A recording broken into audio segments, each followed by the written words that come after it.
como Deus pode sutilmente deixar de ser o nosso primeiro amor.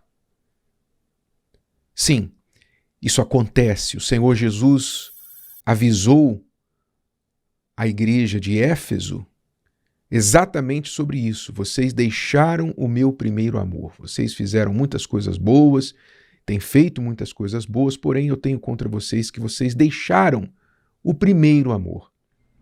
E isso é possível acontecer. E como nós entendemos pelo texto sagrado, isso normalmente acontece de forma sutil, gradual, muito lenta, quase que imperceptível. Até que então, um dia, todos percebem, menos a pessoa, que Deus deixou de ser o primeiro amor da vida dela, deixou de ser o centro da vida dela. Como que isso acontece? Primeiro, obviamente, é necessário que em algum momento Deus tenha sido o primeiro amor da sua vida. E aqueles que conheceram a Deus, já tiveram esse encontro onde Ele está no centro de tudo, sabem o que é querer agradar mais a Ele do que a si mesmo, mais a Ele do que qualquer outra pessoa. Aqueles que tiveram Deus como seu primeiro amor sabem o que é temer a Ele, não fazer nada para si, não se preocupar mais com a sua própria vontade, mas a vontade de Deus. Então isso em algum momento aconteceu. Só que com o passar do tempo, sutilmente, muito devagar, algo ou alguém pode passar a ocupar o centro da vida da pessoa e empurrar de lado, empurrar Deus para o lado, aos poucos. Sabe quando no ônibus o ônibus está lotado e você está tentando colocar o pé e não tem espaço, aí alguém mexe, aí você vai e põe o pé? Pois é, assim acontece com as coisas que vão tomando o lugar de Deus. Até mesmo coisas boas. Coisas boas, por exemplo, muitas pessoas se esquecem, muitas pessoas que servem a Deus se esquecem que a obra de Deus pode tomar o lugar de Deus. Como assim a obra de Deus pode tomar o lugar de Deus? Sim, há pessoas que fazem a obra de Deus, estão fazendo o bem, falando a palavra de Deus, pregando, até mesmo ajudando outras pessoas, mas para a glória própria. Querem a glória para si. Buscam aquilo como uma forma de promoção. Então, estão fazendo bem, ajudando outras pessoas, até fazendo o que Deus quer que seja feito, mas não do jeito que Deus ordenou. Então, a obra de Deus também pode tomar o lugar de Deus. Eu posso usar a obra de Deus para satisfazer um sonho pessoal. Quantas pessoas, por exemplo, elas querem fazer a obra de Deus, mas do jeito delas. Eu quero fazer a obra de Deus, mas desde que seja cantando, por exemplo. Não estou falando nada contra cantores, não. Estou falando, dando um exemplo, que isso pode acontecer com um cantor, isso pode acontecer com um pastor, pode acontecer com qualquer pessoa. Eu quero fazer a obra de Deus, mas desde que seja, por exemplo, cantando. Eu quero fazer a obra de Deus desde que seja em tal lugar. Elas querem escolher como, elas querem escolher onde, elas querem escolher o que, elas querem escolher quando. Eu quero fazer a obra de Deus, mas primeiro eu quero cuidar disso, daquilo outro. Depois eu vou fazer a obra de Deus. Quer dizer, sempre há alguma coisa na frente, mesmo que a obra de Deus esteja envolvida. Quer dizer, elas não perceberam que Deus não é mais o seu primeiro amor, e sim elas mesmas. Então, eu me lembrei aqui, por exemplo, do caso de Salomão, um dos casos principais na Bíblia que mostram como que Deus pode deixar de ser o nosso primeiro amor. E o caso de Salomão é surpreendente porque ele começou muito bem, não é? Quando assumiu o trono do seu pai Davi, ele fez logo uma oração, fez lá um sacrifício substancial para Deus, foi até o altar, sacrificou lá 1000 holocaustos, e aí Deus logo deu a ele uma oportunidade de pedir: peça-me o que você quiser. Testou Salomão: peça-me o que você quiser. E Salomão falou: eu só quero uma coisa, Senhor, eu quero conhecimento, sabedoria para ser um bom rei para o teu povo. É isso que eu quero. Quer dizer, Deus estava no centro da vida de Salomão. E aí, Deus deu conhecimento, sabedoria, e além disso, riqueza, porque ele não pediu riqueza, Deus deu riqueza. Porque ele não pediu poder, Deus deu poder. Deus deu a ele paz contra os seus inimigos. Então, tudo que Salomão pediu e muito mais do que ele não pediu, Deus deu para ele. Recompensou, mostrando quanto ele se agradou daquele tipo de pedido, que o seu pedido não era para ele, o pedido dele era para Deus e para o povo de Deus, servir.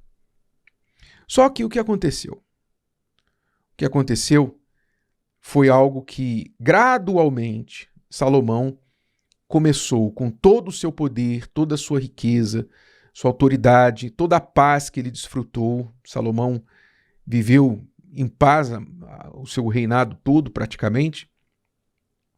O que ele fez com tudo que ele recebeu? Ele começou a colocar a si mesmo no centro e não mais Deus. Foi gradual, foi aos poucos, mas aconteceu. E ele mesmo relata, eu acho que vale a pena você depois ler o capítulo 2 de Eclesiastes, porque esse capítulo, talvez um dos principais capítulos onde ele relata exatamente essa queda dele. Como foi que ele caiu? Eu vou ler um trecho para você aqui. Eclesiastes 2, a partir do versículo 4, Salomão diz assim: fiz para mim obras magníficas, edifiquei para mim casas, plantei para mim vinhas. Tudo isso aqui foi ele que escreveu. Veja a ênfase que ele coloca no para mim. Fiz para mim obras magníficas, fiz para mim casas, plantei para mim vinhas, fiz para mim hortas e jardins, e plantei neles árvores de toda espécie de fruto, e fiz para mim tanques de águas para regar com eles o bosque em que reverdeciam as árvores. Adquiri servos e servas, e tive servos nascidos em casa. Também tive grandes possessões de gados e ovelhas, mais do que todos os que houve antes de mim em Jerusalém. Sempre ele se comparando, né? Ele foi mais, o maior e tal. Amontoei também para mim prata e ouro, diferente do seu pai Davi, né? Davi também foi muito rico, mas a prata e o ouro que Davi tinha, ele ofereceu para a construção do templo de Deus, deixou para construir a casa de Deus. Mas Salomão disse: amontoei para mim prata e ouro, e tesouros dos reis e das províncias. Provi-me de cantores e cantoras, quer dizer, entretenimento.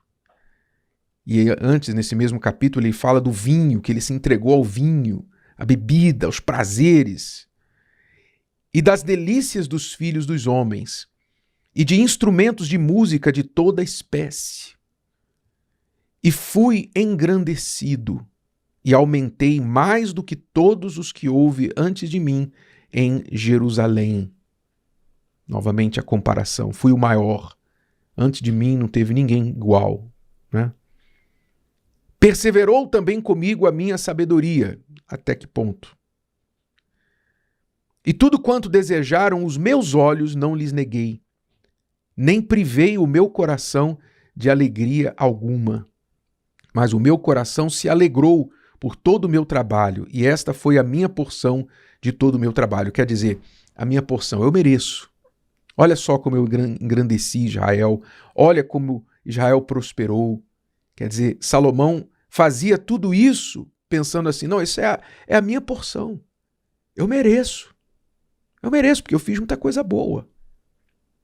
E concluindo, ele disse, e olhei eu para todas as obras que fizeram as minhas mãos. Mas ele achava que era tudo ele. Como também para o trabalho que eu, trabalhando, tinha feito. E eis que tudo era vaidade e aflição de espírito, e que proveito algum havia debaixo do sol. E no final do capítulo ele chega a dizer, Por isso odiei esta vida. Veja, Salomão teve tudo, tudo que você possa sonhar, imaginar, pensar e o que você não pode nem pensar. Salomão teve. Só em mulheres, 1000. Só em mulheres, 1000. Ele teve tudo. O ouro e a prata eram como pedras na época de Salomão. Tudo. E acabou trocando o primeiro amor, que era Deus, por ele mesmo. Salomão não entendeu que a vida não era sobre ele, que tudo aquilo que Deus havia dado a ele não era sobre ele, não era para ele. Ele poderia desfrutar dentro de regras, dentro de um equilíbrio, ele poderia desfrutar. Deus não tem problema nenhum com a pessoa ser rica, a pessoa ter prazer dentro de regras, dentro de limites para o seu próprio bem, sua própria segurança, como o limite nas estradas, né? O limite de velocidade é para a própria segurança dos motoristas. Enfim, ele não entendeu que a vida não era sobre ele. Então, como isso mudou dentro dele, ele começou a fazer tudo para ele, é para mim, para mim, para mim, para mim. E o final, o que ele achou? Ele achou uma vida vazia, vaidade, de aflição. Ele odiou a vida que ele tinha. Odiou.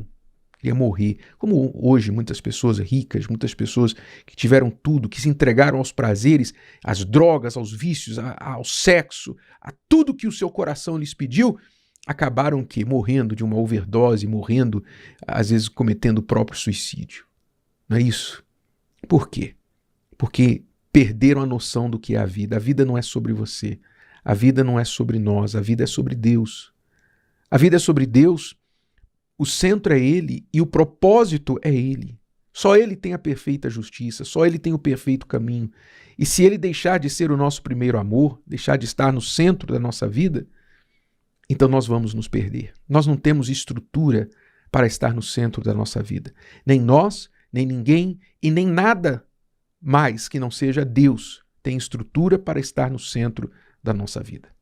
Salomão é uma história que Deus permitiu estar bem registrada na Bíblia para nos mostrar, para deixar claro o que é que o ser humano é capaz de fazer com poder absoluto, riquezas incontáveis e com liberdade plena. Deus deixou essa história marcada e deixada aí para todos verem. Então, se você quer ter vida verdadeira, lembre-se, a vida não é sobre você. Pare de viver para você. Vou fazer isso para mim, fazer aquilo para mim, aquilo para mim.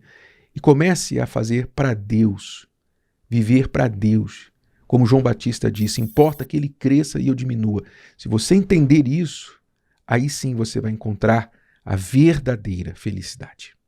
Se o vídeo de hoje te ajudou, você conhece alguém que vai ser ajudado por essa mensagem, passe adiante. E se você ainda não inscreveu aqui no canal, inscreva-se agora. Até a próxima.